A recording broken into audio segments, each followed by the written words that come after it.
নমস্কার বন্ধুরা, রান্নার পরিভাষা চ্যানেলে আপনাদের স্বাগত জানাই। আজকের রেসিপি মাছের ঝাল।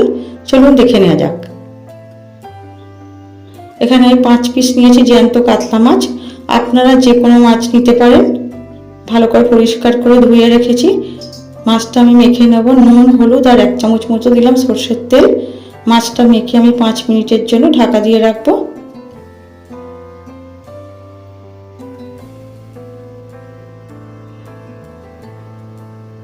কড়াইতে দিয়ে দিলাম আমি সরষের তেল। মাছগুলো আমি তেলের মধ্যে ভাজা দিয়ে দিলাম। মাছ ভাজা হয়ে গিয়েছে। মাছগুলো আর এর থেকে বেশি কড়া করব না, মাছগুলো উঠিয়ে নেব।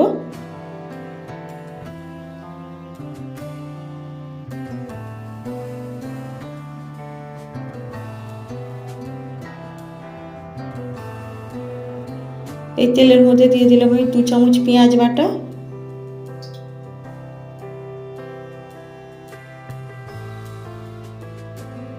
2 চামচ টমেটো বাটা। আপনারা কিন্তু এখানে পেঁয়াজ টমেটো কুচো ব্যবহার করতে পারেন। স্বাদ অনুযায়ী নুন, হলুদ, লঙ্কার গুঁড়ো। ঝালটা আপনারা আপনাদের পছন্দ মতো স্বাদ অনুযায়ী ব্যবহার করবেন। মশলা খুব ভালো করে ভেজে নেব।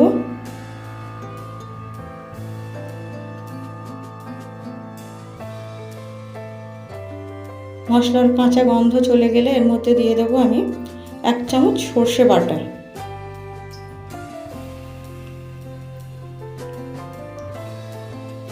আর এই প্লেটটা ধোয়া জল অল্প একটু দিলাম।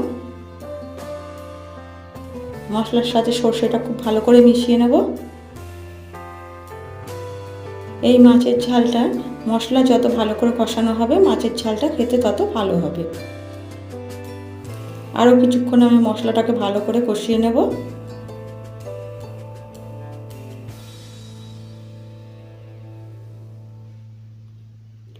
এই মাছের ঝালের রেসিপিটা কিন্তু খুবই সহজ, বাড়িতে যে কেউ আপনারা বানাতে পারবেন আর খুব কম সময় হয়ে যায়।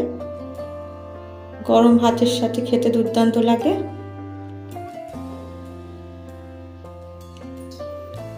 দিয়ে দিলাম আমি এখানে জলটা আমি যতটা ঝোল রাখবো সেরকম আন্দাজ মতো দিলাম। আমি এই মাছের ঝালটা একটু মাখা মাখা করব, সেই আন্দাজ মতো আমি দিয়েছি জল।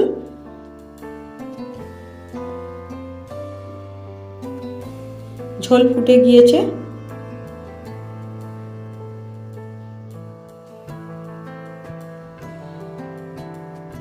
ভেজে রাখা মাছটা দিয়ে দিলাম।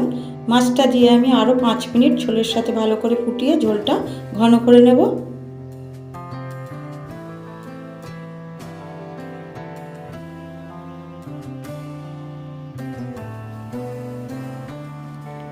খুব কম মশলা দিয়ে রান্না আর খুবই টেস্টি হয় এই মাছের ঝালটা।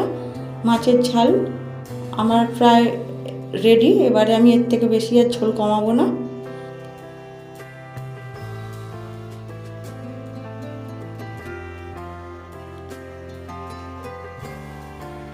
এবার নামানোর আগে আমি একটু কেটে রাখা ধনেপাতা আর কয়েকটা কাঁচা লঙ্কা দিয়ে দিলাম।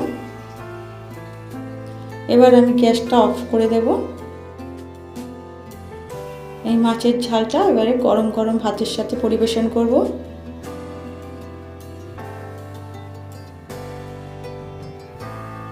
মাছটা ঠান্ডা হলে 5 মিনিট পরে আমি উঠিয়ে আপনাদের দেখাবো যে কতটা সুন্দর মাছের ঝালটা হয়েছে। দেখুন বন্ধুরা, মাছটা দেখেই বোঝা যাচ্ছে যে কতটা সুন্দর এই মাছের ঝালটা হয়েছে। যদি এই মাছের ঝালের রেসিপিটা আপনাদের পছন্দ হয় তো আপনারা বাড়িতে ট্রাই করতে পারেন।